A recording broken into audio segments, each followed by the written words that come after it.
Hello and welcome to another episode of Rob's Ramblings here on the Bucks and Six channel. Today at the Brown Table of Sports Card Collecting, I've got some cards that were sent to me by a hobby friend, John, over at Nerding Out with Cards. I want to show those. He sent those to me quite a while ago and I haven't gotten around to putting them up here on the video, on the channel. I want to show those, and then those cards will lead me into another mini collection that I have that I haven't yet shown on the channel, so I thought I'd take the opportunity today to show some of those cards. So first of all, I don't know, I'll just show you this. John wrote me this nice letter, just basically saying he values our friendship on YouTube, and he wanted to return the favor to me that I had sent him some cards of Cardinal players and Ozzie Smith, and so he sent me some cards that really are cool because they are a connection between our two rival teams, the Brewers and the Cardinals. And the cards that he sent me are all dual cards that showcase both my childhood favorite player, Robin Yount, and his favorite player, Ozzie Smith. So the first one I'm going to show here, this is a 2003 Fleer doubleheader card, and if you see as it's displayed now, it shows Robin Yount stance, but then if you flip it up, lo and behold, it's actually Ozzie Smith taking a bat. It looks like that was even at Wrigley Field. I recognize the bricks maybe, but anyways, this is a really cool card. I've never seen anything quite like that before. This was, again, during the era of card collecting that I was gone from the hobby, so I never saw a lot of the stuff that was happening during this era. But this card is really cool. Really appreciate you sending that to me, John. The next one I want to show is Topps stickers, and these two stickers are from 1983, and you can see that there's a sticker for Ozzie Smith and a sticker for Robin Yount, and if you put them side to side, they clearly match and make that star logo, and that's the way these stickers were designed, to kind of show off together. In the back, you can see one of the stickers, Ozzie Smith, is number 168, and Robin Yount was 167. So clearly, if you put all these stickers in order, they're going to kind of work together. So this was a really cool gift as well. I really appreciate that. John, I'd never seen one of those. You did well to find a couple of things that I had not seen before. And then the last one that I want to show, this is the third and final one that John sent me. And this is a card showcasing both players, Robin Yount and Ozzie Smith. And on Upper Deck 2002 card, this is a jersey patch. So this is really cool. And it's got the proper verbiage on there. You received a Robin Yount game-used jersey. So it's a game-used jersey patch from Robin Yount with the powder blue. Really love that card, and it's commemorating the Classic World Series matchup between the Brewers and Cardinals in 1982 with these two players. It's interesting to note that there was a documentary movie that was made a year or two ago, and by the name of Just a Bit Outside, which, if you don't know, that's one of the things that Bob Uecker was famously quoted for in the movie Major League. So that's a way to tie in Bob Uecker to the movie Just a Bit Outside. But in that movie, it documents the 1982 Brewers team, and during that movie, there is a segment where they talked about the kind of the connection between these two players who ended up becoming friends. But one thing that kind of stuck in Robin Yount's craw was that Ozzie Smith had told Robin Yount that he just needed to get over the fact that they had lost that World Series. And Robin Yount kind of got emotional during that interview and said that he's never going to get over that. Because that's just something he can't recapture in his career. And it's easy for Ozzie Smith to tell him to get over it because he won. And he's got that ring and he's got that memory of winning a championship. And that's something that Robin Yount never was able to recapture, never got back to the World Series. So anyway, that was kind of a little side story about those two players. So thank you, John. I really appreciate all three of these cards.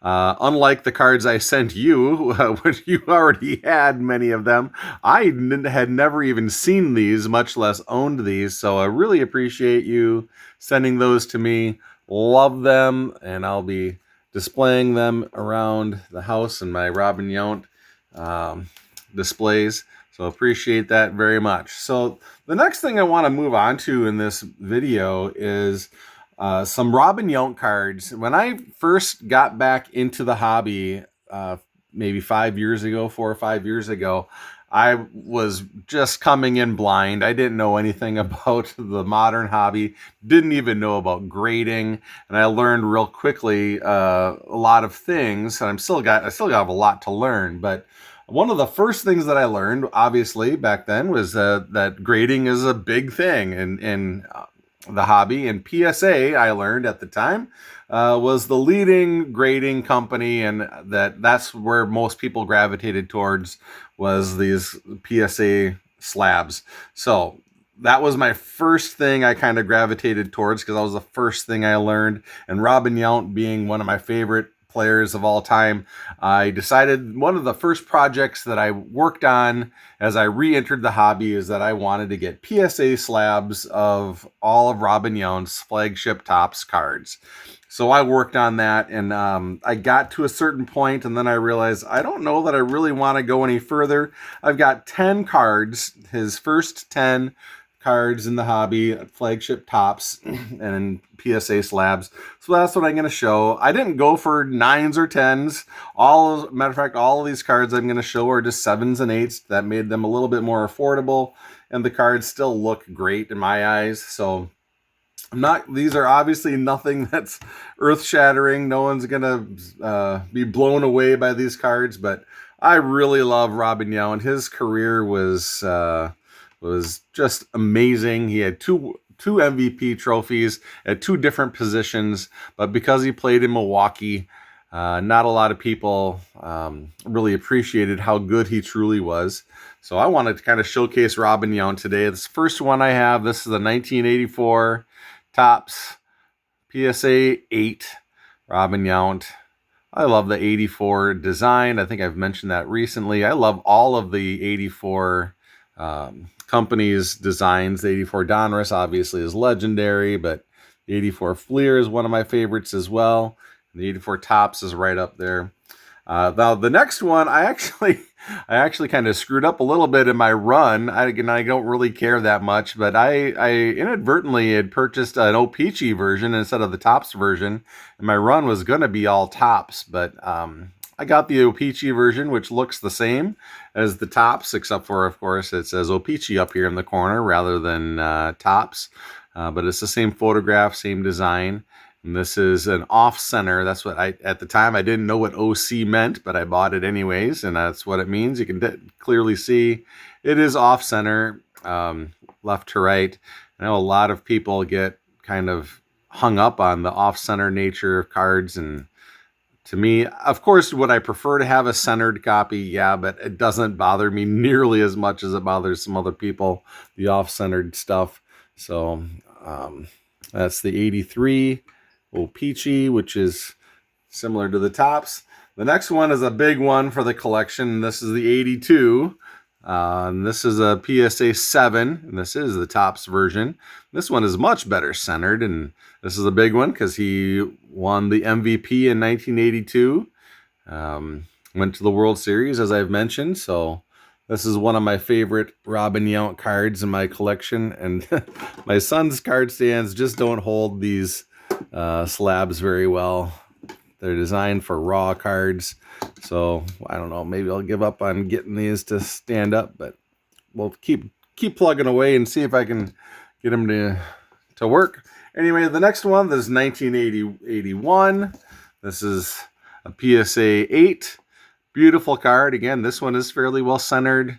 The 8s are, you can't really get an 8 without it being pretty centered. So really love this photograph of Robin Yount with the smile, kind of just a charming man. You can see that in his face. Love that 1981 design as well. So put that up. Next one, I think I've made no secret about the fact that the 1980 set is my favorite, and this is my graded slab of Robin Yount from the 1980 set. It's the PSA 7. Really love this one. Love the colors on this, the blue sky with the blue hat, and of course I love the banner logo that I've designed my Mag Pro slab flips labels off of that banner. I've shown those before, and actually I think I'm going to show one here in a little bit as well. So love that card. I'll take this one down, make room for the 1980 card over here, if I can get that to stand up. All right, the next one, going backwards one more year. This is the 1979 Robin Yount. This is in a PSA 7. Again, I couldn't have asked for a better copy of this card. It is a little bit off center top to bottom, but I don't particularly care. It's pretty good left to right. The color I think I really love on this picture. Again, the blue sky with the blue hat and the blue jersey. And really love that 1979 design. So beautiful card there, the 1979 Robin Yount. Next one, going back one more year. This is the 1978 Robin Yount. And again, this is kind of a theme in all of the Robin Yount cards, or a lot of them, is that they've got that dark blue sky in the background. And this is another example of that. Really love that color match with the Brewers colors. And this is a near mint 8 from the 1978 tops. So really love that card. And again, having troubles with the stands, but that's all right. I'm definitely going to have Ryan design me a card stand that holds up to these slabs a little bit better. The next one is probably, I think, my favorite photograph on any Robin Yount flagship card. And there's the 1977 in a PSA 7. And I just love this photograph. Robin Yount bunting action photo. Really, really like that one. Even though it doesn't have that signature blue sky like all the other cards have. This one, the photograph is fantastic. Really like that. So one of my favorite Robin Yount cards, the 77 tops. Moving backwards yet one more year. This is Robin Yount's second year card. This is the 1976. This again is in a PSA 7. And again, the centering on this one I think is pretty darn good. I'm sure there's maybe people with more scrutinizing eyes that could pick out that it's not perfect, but for me, this is as perfect as I need it to be. Again, showcasing that blue sky in the background, another one of those blue sky cards of Robin Yount. And young, you can see how young he is back then. Love this card as well, so we'll put it up here. And now we're back down to one more card left to go in the run. Obviously, his rookie card is 1975. I've got 3 versions of it, though. I want to show all 3. So the first one, I don't actually have in a. This one is I don't have in a PSA slab. I've just got this in my Slab City, and this is the mini. In 1975, Topps had made minis that were identical to the regular cards, just in a smaller form. So this is my 1975 Robin Yount rookie card in mini form, and again, you can see the blue sky in the background on this Robin Yount card, matching the blue Brewer uniform and colors. So really love this card, and I love the way it looks in my Slab City Mag Pro flip. So I'll put that one up here. And then the other 2 I've got are struggling. The other 2 that I have, I don't know if that one's going to go. This stand isn't quite balanced, but The other two I have are graded from two different companies. This one kind of completed my little mini run I had of Robin Yount's first 10 cards. And you can see it's not in as high a grade as the other ones, but I'm not really sure why. It's off-centered. You can definitely see that from left to right. This is definitely off-center, and we got some corner issues down here on this. So this one only graded as a 4. But this is my PSA version. I might at some time try to upgrade this PSA slab to a better looking card, but for now this is the one that I have. But my favorite Robin Yount rookie card is actually the one that I had graded by SGC, and the tuxedo slab. I really love the way this card looks. The coloring again on this one, dark blue sky with the Brewer colors. And this one only graded a 3.5. But really, if you look at these two cards, I think the 3.5 SGC is a much better looking card than the PSA 4. Just my preference. Maybe it's just because I like the slab a little bit better. This one again has a little ding in the corner, but I mean, so did the other one. And this one I think is definitely better centered. So this copy is the one that I prefer of all of my Robin Yount rookie cards. And I've shown earlier in the channel on a previous video that I've got this one on display in on a plaque that shares the rookie card with Paul Molitor, and maybe I'll just leave these leaning up against. Oh, there they all go. So we're gonna get rid of the stand. Sorry, buddy, Ryan. I'm just gonna put these up. If I wasn't a klutz, I wouldn't be me. So we'll just put those all up there to finish the video. But these cards are definitely some of my favorite in my collection, with Robin Yount's run from 75 all the way up through 84. That's his first 10 Topps cards. So I wanted to show those. I thought they fit in with the cards that John sent me. Thanks again, John, for sending these other beautiful cards here. I love all of these cards that you sent me as well. So that's all I've got for today. I hope you enjoyed today's episode. Until next time, enjoy the hobby and stay true to yourself.